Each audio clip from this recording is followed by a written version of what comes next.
découverte ou cette heureuse redécouverte du merci et de le dire aux autres et de découvrir que ce qu'il y a de plus fort, de plus vital, de plus beau, ce n'est pas un dû, c'est un donné.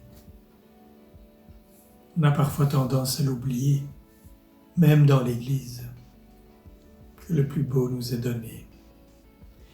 Il y a ce sentiment de gratitude qui remonte en chacun de nous. Il était peut-être un peu caché, un peu enfoui. Il devrait remonter plus souvent à la surface.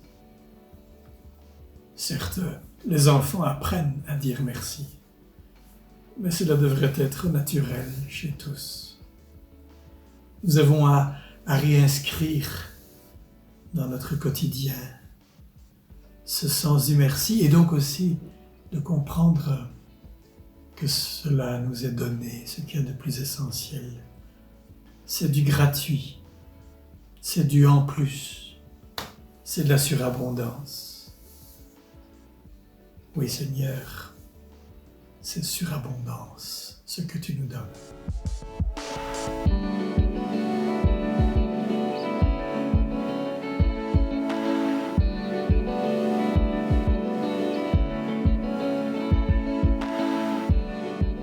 Mais c'est essentiel. Notre constitution de croyants est une constitution d'hommes et de femmes en action de grâce, de merci. Le mot grec pour dire cela, c'est Eucharistie. L'action de grâce, le merci. L'émerveillement qui suscite ce merci. Et l'engagement que ce merci entraîne. Voilà ce qui devrait être notre premier et notre dernier mot dans notre vie humaine et dans notre vie de prière. C'est reconnaître, un acte de reconnaissance précisément. Reconnaître que le plus important, ce n'est pas moi qui l'ai produit, réalisé, ce ne sont pas mes propres forces qui le rendent possible. Le plus important, m'est donné, pure gratuité, pure grâce, disons-nous en termes chrétiens.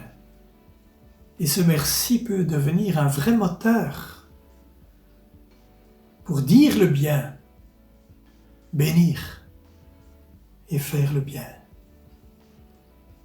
Le merci nous pousse à faire de même et à donner et à nous donner. Heureux sommes-nous de pouvoir rendre grâce au fil des jours. Rendre grâce, bénir Dieu, rendre gloire à Dieu, dire du bien.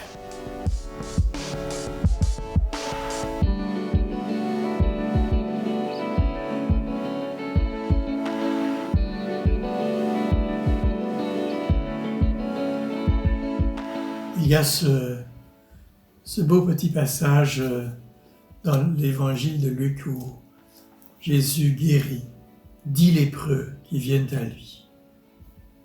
Jésus les envoie vers les prêtres et c'est sur le chemin vers le temple que les lépreux découvrent qu'ils sont purifiés. L'un d'entre eux, voyant qu'il était guéri, revient sur ses pas en rendant gloire à Dieu à pleine voix, en chantant. Il se jette le visage contre terre aux pieds de Jésus en lui rendant grâce. C'était un Samaritain. Et Jésus s'exclame, « Est-ce que tous les 10 n'ont pas été purifiés? Il ne s'est trouvé parmi eux personne pour revenir rendre gloire à Dieu. Il n'y a que cet étranger. » Puissions-nous laisser habiter toute notre journée par notre merci, notre action de grâce, tournée vers les autres, tournée vers Dieu. Bonne journée à tous, et si vous avez aimé ce petit message, transférez-le. À bientôt.